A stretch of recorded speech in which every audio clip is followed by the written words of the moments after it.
está aqui com a gente no estúdio CBN. Doutor Cremasco, muito boa tarde. Boa tarde, Marco Arizo. Bom, primeiro, né, a gente fala mais do trabalhador comum, do CLT, do dia a dia.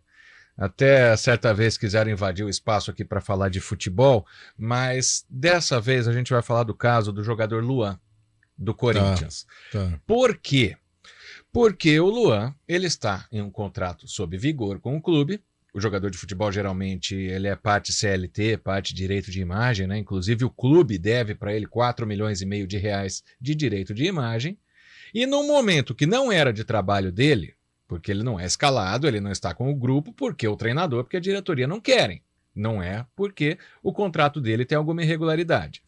No momento de lazer, entre aspas, 7, 8 torcedores invadiram o motel onde ele estava, agrediram o jogador e nos vídeos colocados, até que está todo mundo vendo aí na internet, tentam persuadi-lo, entre aspas, na verdade coagi-lo, a rescindir um contrato com o clube.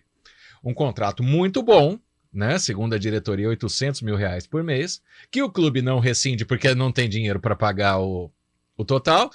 E aí, dessa forma, ele é ameaçado dessa maneira, tão ameaçado que nem prestou queixa, nada, porque ele tem medo de quem fez isso com ele. O que poderia acontecer? Por exemplo, já tem dinheiro devendo, né? O clube já deve 4,5 milhões para ele. Se ele colocar na justiça com tudo isso que está acontecendo, essa dívida pode aumentar ainda. Não sei se aumentaria a dívida, mas em tese, primeiro que a torcida ou um terceiro não pode coagir na relação de um contrato de imagem ou no contrato de trabalho entre o clube e o jogador. Quer dizer, o terceiro foi lá, que fez aquelas barbaridades, o próprio clube rechaçou aquela atitude, então não se pode falar que ele está sendo coagido a pedir rescisão. O correto é ele não pedir. Quem está descontente com a atuação dele é a direção, e a direção tem que rescindir e discutir o pagamento. Não tem dinheiro para pagar, ele vai cobrar. São duas cobranças. Uma na Justiça do Trabalho, que é o vínculo seletista, e outra na Justiça Comum do direito de imagem. Se ele não está cumprindo com as obrigações trabalhistas, por exemplo, eu não sei que horas que mandaram ele treinar. Nós também não sabemos, é só separado do grupo principal, né?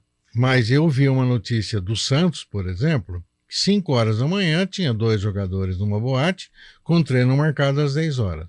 Ora, quem está acordado até 5 horas da manhã, com certeza não estava tomando Guaraná. Vai treinar às 10 horas da manhã, tem que ter o contrato suspenso mesmo e demitido até por justa causa. Mesmo que ele não esteja no horário de trabalho, porque ele não estará em condições de trabalhar, é isso? O horário de trabalho do jogador de futebol é diferente do nosso. Ele concentra, ele viaja, né? E a justiça já decidiu que esse tempo de idas e vindas de alojamento, né, toda aquela sistemática para sair de uma cidade para outra e tal, nem é considerado hora extra, né? Agora, uma discussão interessante, e já Ponte Preta já teve essa discussão aqui, um atleta, ela não pagou o direito de imagem, porque no contrato que ele fez, ele jogou apenas 90 minutos, e ficou afastado um tempão, e a Ponte Preta alegava que ele não teria direito de imagem. Mas a matéria foi discutida na Justiça, foi até Brasília, no STJ, e a Ponte Preta foi condenada a pagar o direito de imagem, que é o caso dele. O passado ele já adquiriu, porque ninguém advertiu, ninguém fez nada. Então, esses 4,5 milhões que você está comentando, esse está no bolso dele. Quando ele vai receber, a gente não sabe, mas que está no bolso, está, né? E daqui para frente, com o contrato suspenso, aí gera a desobrigação da empresa ou do clube a não pagar mais o direito de imagem. Mas ele, os como vamos dizer assim, o grupo, né, os advogados dele, não o aconselham a chegar na diretoria do clube e falar, olha, já que eu fui agredido, tal, rescinde o meu contrato aí que eu vou embora sem receber nada. Nunca, Não, né? Jamais, né? Porque ele não está dando causa para rescisão. Não é isso que vai dar causa para a rescisão do contrato. Quer dizer, se a moda pega, você está contemplando os agressores, né? E a gente vê a imprensa inteira indignada com essa selvageria, né? Quer dizer, então, se a moda pega, o patrão fala, ó, na hora que o sujeito estiver lá no bar tomando uma, vai lá e ameaça ele. Não E pode, não dá, né? Não dá. E o senhor tocou no ponto, né, de mesmo ele não estando no horário de trabalho, mas com esse exemplo do Santos, né, por causa da maneira que os jogadores teriam que se apresentar. Até nós aqui mesmo, né, se a gente vier, ou se o apresentador vier de ressaca aqui, talvez o programa não fique igual, né, então a gente tem que se resguardar não dá, se estiver sem voz, né. Claro, tem Exato. que tomar esse cuidado e o empregador tem o direito de fiscalizar, né? Mas os clubes de futebol, eles não têm uma prática que acontece na empresa privada, né? Uhum. Teve um jogo aqui da Ponte Preta que ela caiu para a segunda divisão por culpa de um jogador que foi expulso por conta de uma dedada e o cara ainda entra com ação na justiça cobrando todos os direitos. Na vida privada, esse rapaz, essa pessoa, esse empregado, teria que ser demitido por justa causa. Sim. E não suspender o contrato, quer dizer, cai para cima, como é o caso desses dois jogadores do Santos, que estavam na boate 5 da manhã, com horário para treinar às 10, teria que ser uma advertência, tem até o caráter pedagógico. Sim. Né? E demite, pune, suspende e demite, porque é o descumprimento de uma regra da relação de trabalho, é o que você está falando. Você chegar aqui trançando as pernas, como é que você vai ficar no microfone? Verdade, né? Bom, e vamos então aos trabalhadores comuns, entre aspas, né? São decisões recentes aí em mudanças, né? A pensão por morte teve mudança, doutor Penasso? O Supremo acabou de decidir agora, tinha uma ação direta de inconstitucionalidade discutindo a reforma trabalhista, agora está sacramentado. O segurado falece, a viúva fica com 50%, e uma cota de 10% para cada dependente, até o limite de 100. Então, havia essa discussão, se era constitucional ou não, agora está definido. O falecido deixa como pensão metade para o cônjuge e 10% para cada dependente. Impreterivelmente, não adianta discutir. Agora não tem mais discussão.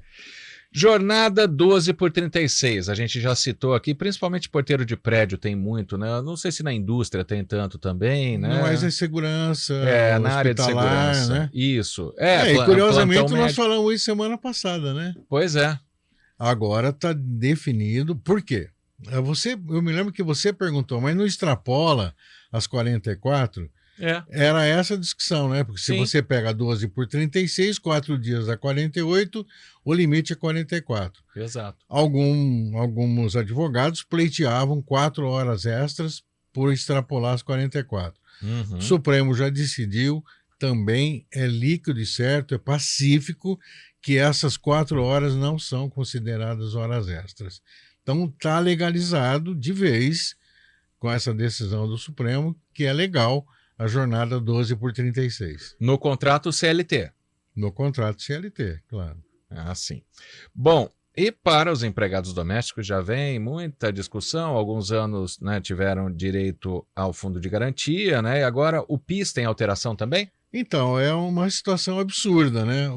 Por mais que se fale do trabalhador doméstico, que é necessário a equiparação, a curiosidade é que ele não tem direito ao PIS, porque na lei do PIS fala que só tem direito o empregado da iniciativa privada, que excluindo injustamente os empregados domésticos. O doméstico, então, ele trabalha para o setor público, né? Ele não é empregado privado. Sempre sendo considerado uma segunda categoria pela lei, né? Embora seja de primeira categoria, né? Extremamente necessário. Necessário, porque graças ao trabalho que a família consegue trabalhar fora, né? Uhum. Mas não há um tratamento da lei. Precisava algum deputado, eu não sei se tem algum projeto, mas precisava algum deputado se encorajar e equiparar o direito do PIS aos trabalhadores domésticos. O detalhe é que é o programa de integração social, né? Não está integrando nada, né? Está desintegrando aí uma categoria importante, né?